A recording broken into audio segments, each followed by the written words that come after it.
See that assembly इलेक्शनाक vote कोणें divide केल्लो.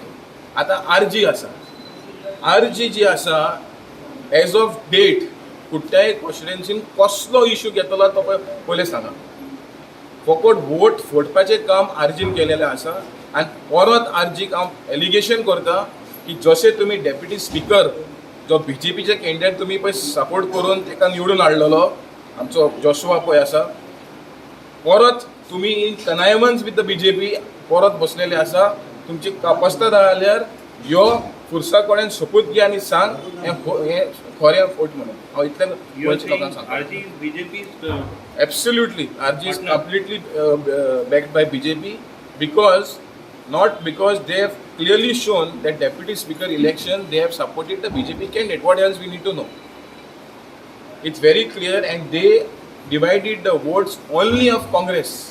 तेका लागून आयज 10 कॅन्डिडेट पडलेले आसा काँग्रेसान आनी काँग्रेस गव्हर्मेंट फॉर्म जावपाचो. So it was RG, Manoj Parab, who is a dalal of Satish Doan and BJP.